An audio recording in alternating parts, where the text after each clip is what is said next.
मैं doctor Shrivas Sahu Shri hospital में practice कर रहा हूँ। पिछले वीडियो में हमने आपको बताया था कि कैसे एक्सीडेंट के बाद पेशेंट को एक्सीडेंट स्पॉट से हॉस्पिटल ट्रांसफर किया जा सकता है सेफ तरीके से। आज के वीडियो में हम आपको कुछ फास्ट टेक्निक के बारे में बताएंगे। उसमें क्या होगा, उस टेक्निक को आप यूज करके पेशेंट का जो कंडीशन है उसमें कुछ सुधार ला सकते हैं। जैसे सबसे पहले आपको देखना है कि जो पेशेंट जिसका एक्सीडेंट हुआ है वो कॉन्शियस है और सांस ले रहा है कि नहीं ले रहा है। अगर पेशेंट कॉन्शियस है, पेशेंट सांस ले रहा है और पेशेंट आपको रेस्पॉन्स दे रहा है, तो आपको कुछ भी ज्यादा करने की जरूरत नहीं है। आपको बस इंतजार करना है एम्बुलेंस आने तक का और आराम से पेशेंट को एक सेफ जगह पे ले जाना है। उसके बाद एम्बुलेंस से आपको उसको हॉस्पिटल ले जाना है। अगर मान लीजिए पेशेंट अनकॉन्शियस है और उसकी सांसें नहीं चल रही, ये आपको कहीं कैसे पता चल रहा है कि पेशेंट सांस नहीं ले पा रहा है या सांस लेने में दिक्कत हो रही है, तो पेशेंट को क्या करें, सबसे पहले तो एक सेफ जगह पे ले जाएं।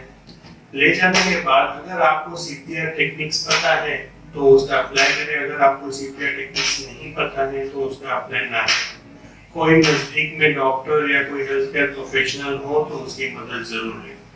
और उसके बाद उसको ओवर क्राउडेड, उस प्लेस को ओवर क्राउडेड ना करके जितना कम क्राउड हो सकता है वॉलंटरीली जितने लोग आगे आएंगे मदद करने के लिए वो रुके, बाकी सब क्राउड ना जमा करके उसको पेशेंट की मदद कर सकते। दूसरी चीज, मान लीजिए एक्सीडेंट होने के बाद पेशेंट के किसी जगह से सीवियर ब्लीडिंग हो रही।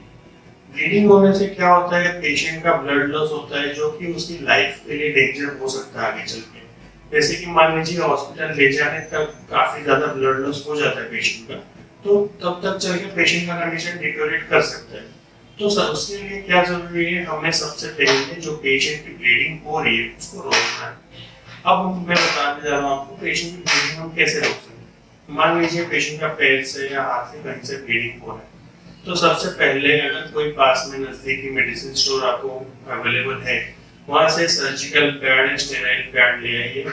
उसको पेशेंट के जो वुंड है उसके ऊपर ढक के उसको कोई क्रेप बैंडेज या रोलर बैंडेज से उसको टाइटली बांध दीजिए, जिससे कि क्या होगा, प्रेशर अप्लाई होने की वजह से ब्लीडिंग वहां पे रुक जाएगी। मान लीजिए आपने प्रेशर बैंडेज और रोलर बैंडेज भी बांध दिया, क्रेप बैंडेज बांध दिया, उसके बाद भी ब्लीडिंग नहीं रुकती है, तो आप एक स्टेराइल ग्लव्स पहन के उसको अपने हाथ से दबा के कवर कर सकते हैं, जिससे कि क्या होगा, वो एडिशनल प्रेशर की तरह आपका हाथ का प्रेशर उस पर रहेगा।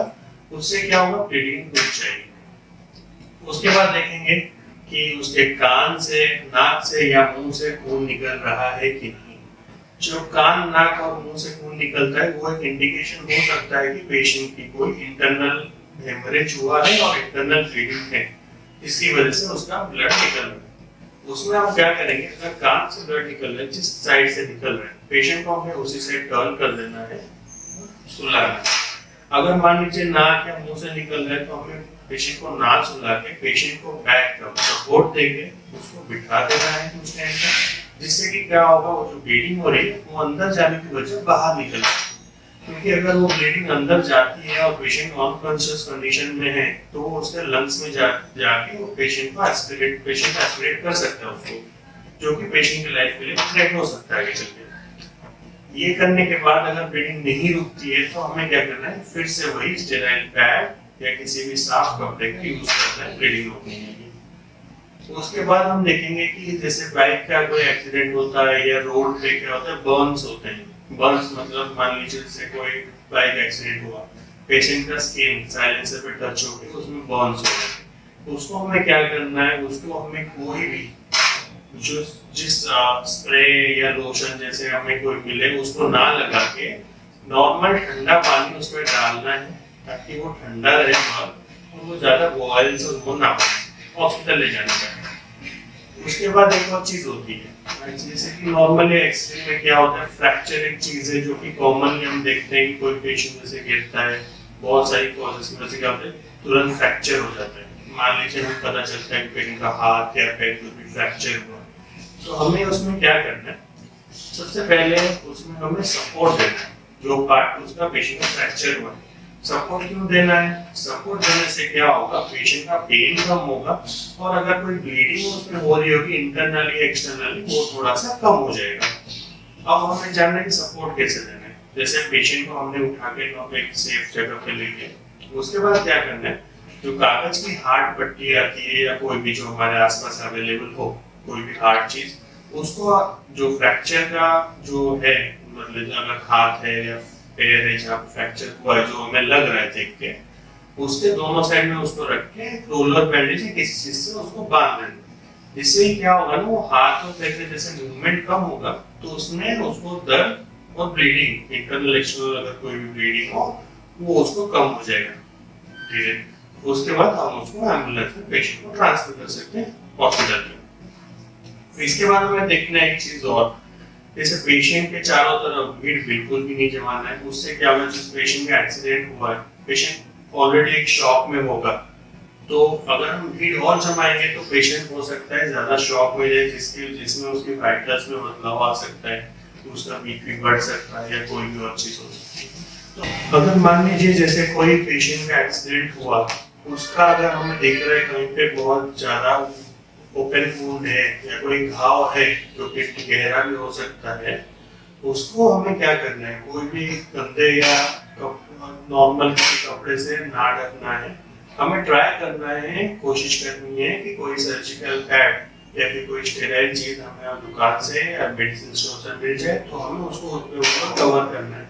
उससे क्या होगा कि हम इन्फेक्शन को, उस घाव पे इन्फेक्शन होने से हम उसको रोक सकते हैं, जो कि आगे चलकर पेशेंट के लिए सही रहेगा।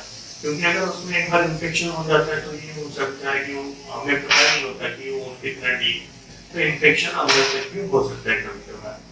उसके बाद सब एक जो लास्ट पॉइंट है जो मैं हमेशा बोलता हूँ कि पेशेंट जो होता है वो पहले से ही शॉक में होता है। कभी भी एक्सीडेंट होने के बाद जितने लोग वॉलंटरी की मदद करना चाहते हैं बस उतने ही लोग होते हैं, बाकी लोग ओवर क्राउडिंग उस केस में बिल्कुल ना करें। जिससे क्या होगा, एक तरीके से हम पेशेंट की ही मदद कर रहे हैं। कैसे?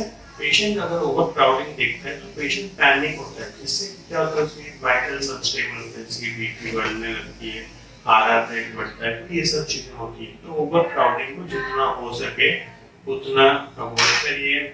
और सबसे लास्ट में मैं ये बोलूँगा कि सारे ट्रैफिक नियमों का पालन करें, और मैं अपने अगले वीडियो में आपको कुछ और टिप्स बताऊंगा जो कि पॉइजनिंग से रिलेटेड हो।